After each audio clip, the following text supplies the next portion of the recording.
On this episode, we're gonna make PowerPoint cool again. It actually was never cool.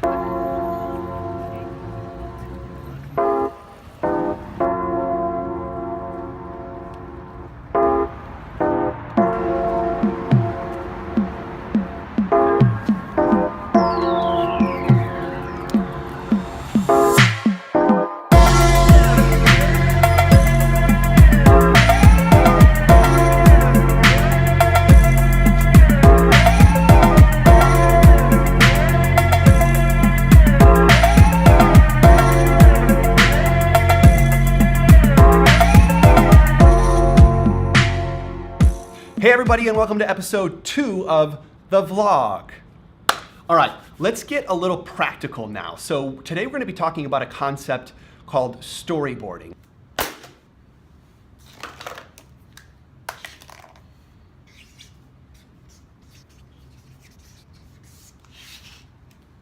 It's very popular with marketers and advertisers. This is a technique that is typically used to visualize or illustrate the beginning concepts of a marketing campaign or an advertising message. Think old school Madison Avenue advertisers in a room, they're pitching a client. They typically use this real thick stock white paper that has the storyline or the messaging illustrated in pictures, and they're walking their clients through to get a visual depiction of what is to come with the full-blown campaign. We can use storyboarding very similarly to either practice for a big presentation that we have. We can also use it to develop training around new marketing assets or new selling visual aids. Anytime we have a presentation to give and it's in the form of some sort of slide or PowerPoint, what do we typically do? We're so used to jumping in and starting with slide 1, moving to slide 2, 3, and so on. We are used to both learning and presenting this information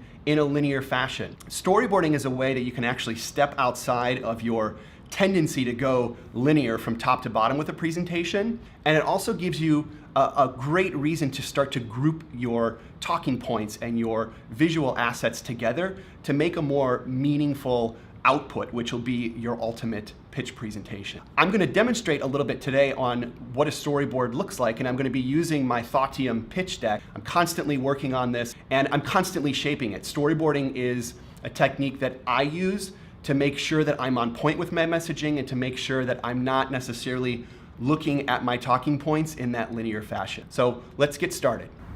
All right, guys, so the setup for storyboarding is pretty easy. What you're going to need is a printed out version of your presentation, and you'll want to make sure that the slides are the entire page. You'll need some tape. You'll need a large flat surface, whether that be a whiteboard or a table, or you can even use the floor, and of course some markers. And what you're going to start to do, the first step is you're going to divide your presentation into the 3 or 4 major talking points.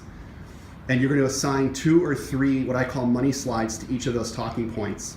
So for an hour presentation, you're going to limit yourself to about 10 or 12 slides. The rest you actually have to put aside. Again, the objective of storyboarding is to take your first step into an effective message around a presentation. It's for you to get your feet wet. It's for you to start to speak to the major concepts of the presentation without having to rely on a linear presentation in a computer.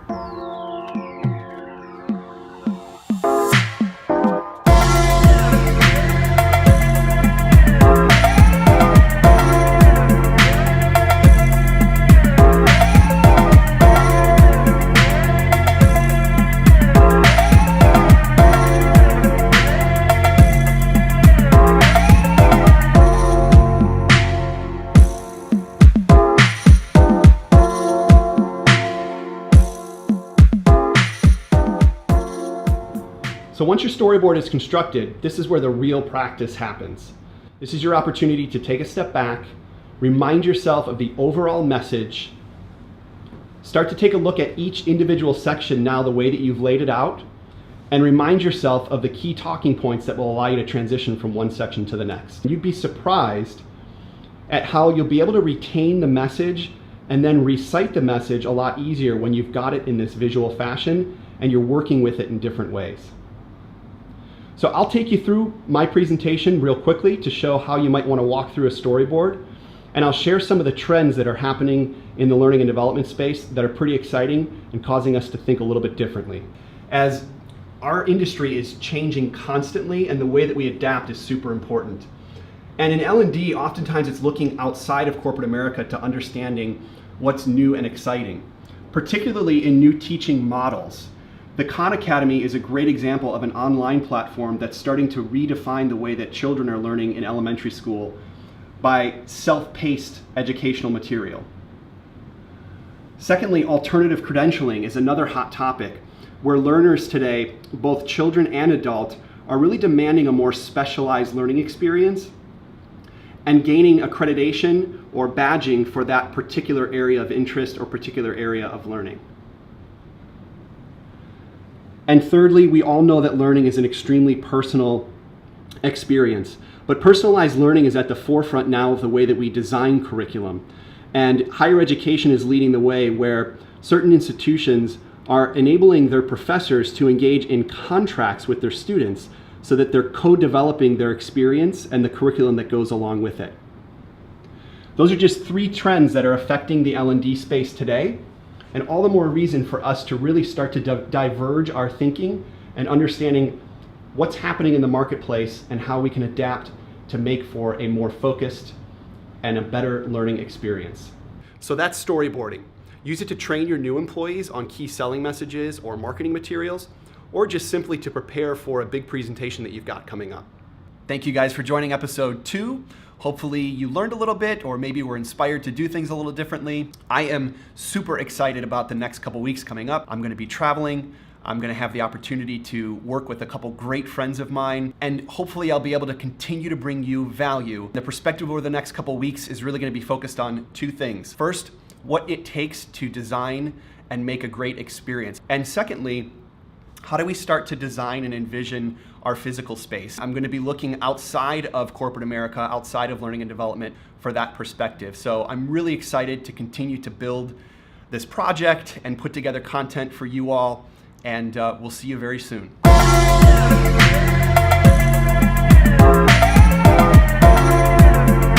iPad or iPhone directly? Yeah. This is what you use that little guy for. But is Lightning the same as USB-C? No. You're gonna need this little guy. It looks like a USB, but it's Thunderbolt 3. And is that the SD card reader? That's not the SD card. This Oh, is that's... like Will this allow me to charge my phone? this thing?